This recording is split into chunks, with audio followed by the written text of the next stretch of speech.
So these are the essentials, the 4 essentials to be a successful sports physiotherapist. Over my career, I found there were certain patterns for me to get my results. There were certain patterns that emerged to get me to the next level. And there were certain patterns that allowed me to progress through my career.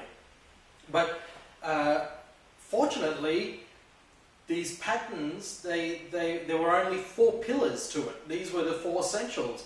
And by concentrating on these 4 things, I'm able to be the physiotherapist that I am now.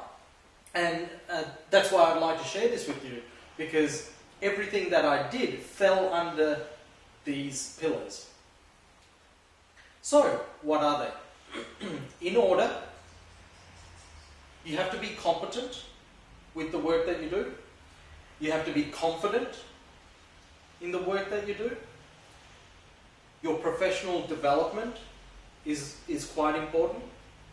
And finally, your commitment.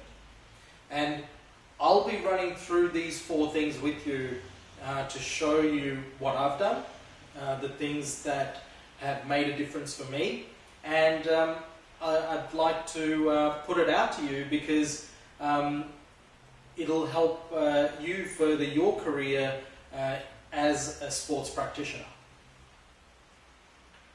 The first is competence.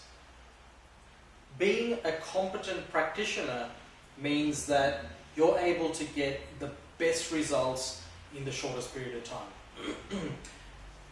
Getting the best results in the shortest period of time, I learned it through my work with my elite athletes.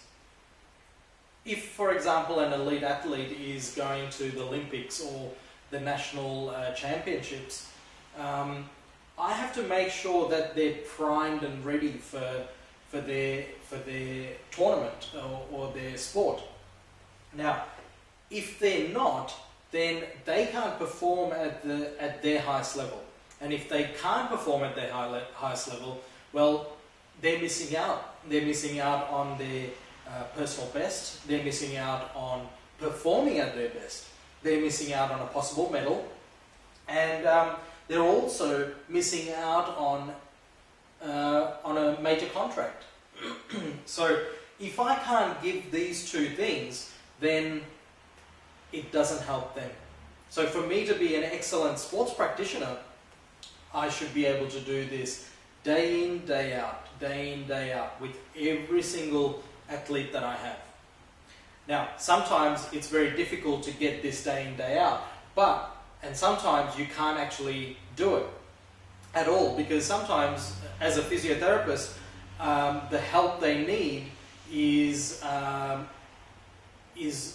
something that they need. I can't provide them.